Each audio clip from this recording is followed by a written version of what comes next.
Assalamualaikum warahmatullahi wabarakatuh. Saya perwakilan dari kelompok 8, Fitria Febrianti, dengan anggota Gesti Mayangsari, pada mata kuliah media pembelajaran. Pada mata kuliah ini, saya akan membahas tentang klasifikasi media pembelajaran. Ini adalah salah satu contoh media pembelajaran online. Dan sekarang kita manfaatkan untuk masa pandemi COVID sekarang ini. Lalu, pengertian klasifikasi media pembelajaran. Di sini kami merangkum menjadi 3 inti dari pengertian klasifikasi media pembelajaran ini, merangkum dari beberapa pendapat para ahli. Yang pertama, media yang paling sederhana dan murah sampai yang paling canggih dan mahal harganya. Yang kedua, media yang dapat dibuat oleh guru sendiri, dan ada juga media yang diproduksi oleh pabrik. Lalu yang ketiga, media yang sudah tersedia di lingkungan yang langsung dapat kita manfaatkan. Selanjutnya,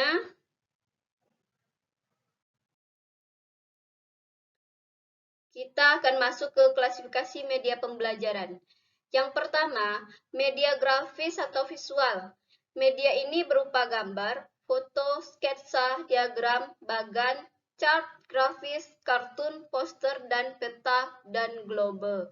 Yang kedua, media audio dan proyeksi. Media ini berupa radio, alat perekam, pita magnetik, tape recorder untuk media audio, dan televisi, film, rangkai video untuk media proyeksi. Lalu, media online dan offline. Untuk media online, bisa menggunakan Google, YouTube, Twitter, dan media lainnya. Serta offline. Media offline ini biasanya digunakan untuk praktikum atau membuat kerajinan tangan. Itu biasanya menggunakan kertas karton, spidol, dan sebagainya untuk membuat media offline. Lanjut. Ini adalah media grafis. Kita akan bahas pengertiannya, klasifikasi, dan contohnya. Pada media grafis atau visual, adalah media ini menyajikan fakta, ide, atau gagasan melalui penyajian kata-kata, kalimat angka-angka, dan simbol atau gambar-gambar. Grafis biasanya digunakan untuk menarik perhatian, memperjelas sajian ide, dan mengilustrasikan fakta-fakta sehingga menarik dan diingat orang. Di sini kita bisa lihat media grafis poster.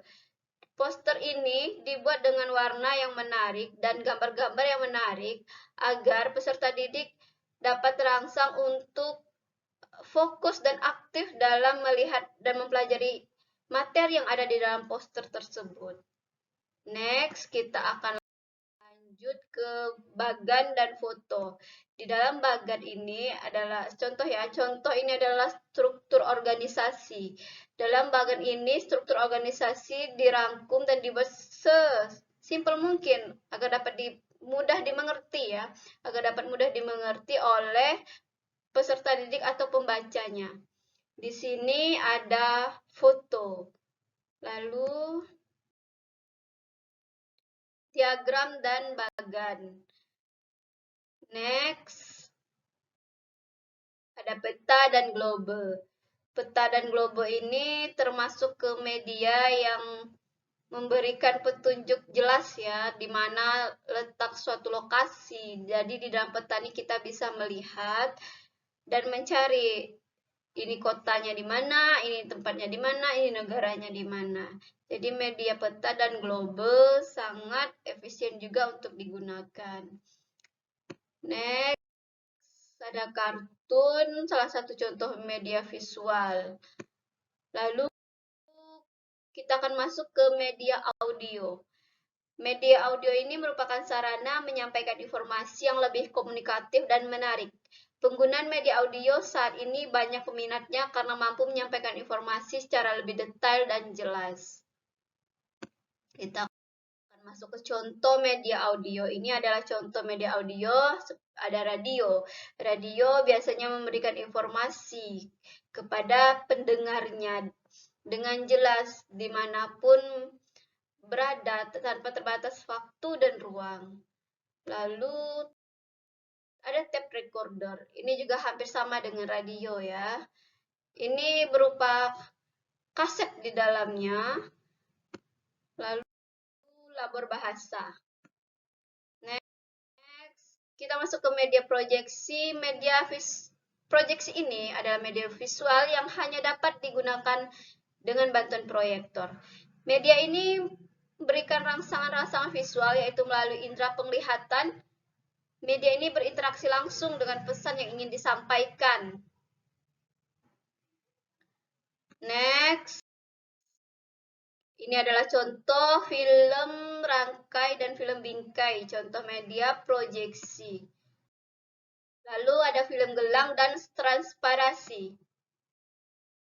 Dan ada televisi dan video. Lalu media online. Media online ini adalah media komunikasi yang pemanfaatannya menggunakan perangkat internet atau sebuah jaringan antar komputer yang saling berkaitan.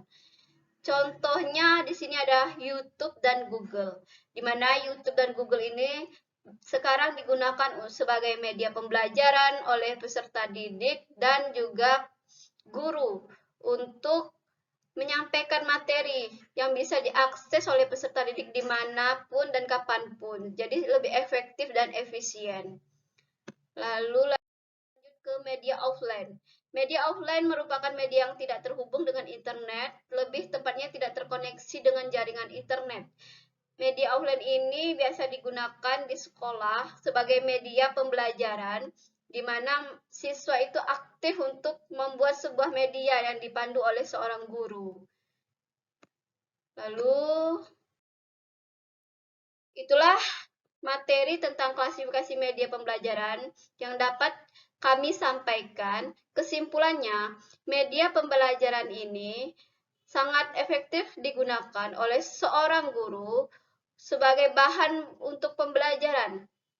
Itu lebih kreatif, lebih inovatif, dan lebih menarik bagi peserta didik untuk cepat dipahami dan merangsang peserta didik untuk lebih berminat membaca dan mempelajari materi yang disampaikan melalui media pembelajaran ini. Sehingga media visual, audio, grafis, online dan offline itu sangat dibutuhkan pada masa saat sekarang ini untuk menunjang proses belajar mengajar agar lebih efektif dan efisien. Sekianlah penyampaian materi dari kelompok 8 tentang media atau klasifikasi media pembelajaran. Assalamualaikum warahmatullahi wabarakatuh.